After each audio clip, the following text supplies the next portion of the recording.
দেখেন, বিশেষ করে আমাদের ঘরে যারা মা বোনেরা আছেন, যারা ঘর গোছান, তাদের ক্ষেত্রে এটা অত্যন্ত জরুরি। যখনই আপনি সন্ধ্যা হয়ে যায় তখন আপনি ঘরের দরজা জানলাগুলো বন্ধ করে দেওয়া উচিত। আর যখনই আপনি ঘরের দরজা জানলা বন্ধ করবেন, বিসমিল্লাহ বলে আপনি কি করবেন? বন্ধ করবেন। আপনার কোনো একটা কিছু, আপনার এইভাবে পানির বোতল আছে, এটা এইভাবে গ্লাসের উপরে পানি আছে, আপনি কী করেন? এটা এইভাবে খোলা রেখে দিন না, এটাকে বন্ধ করে দেন। গ্লাসের উপরে কিছু একটা রেখে দেন।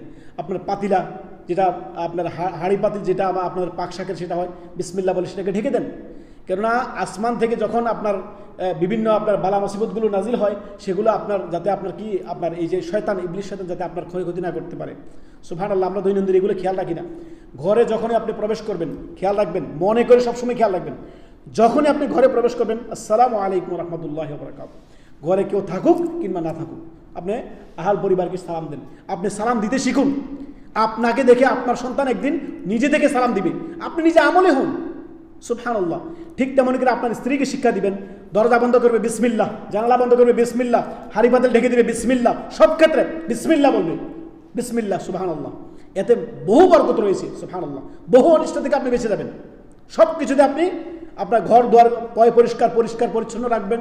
আপনার হাড়ি পাতিল সব ঢেকে রাখবেন, কোনো কিছু খোলা রাখবেন না। আপনার গ্লাস আছে, গ্লাসটাকে ঢেকে রাখেন। এগুলো আপনার স্ত্রীদেরকে শিক্ষা দিবেন, কেন যাতে আপনার কোনো অনিষ্ট বালা মুসিবত আপনার পরিবারে যাতে আপনার ক্ষয়ক্ষতি না করতে পারে, সেগুলো খেয়াল রাখতে হবে। আল্লাহ আমাদেরকে বোঝার তৌফিক দান করুন।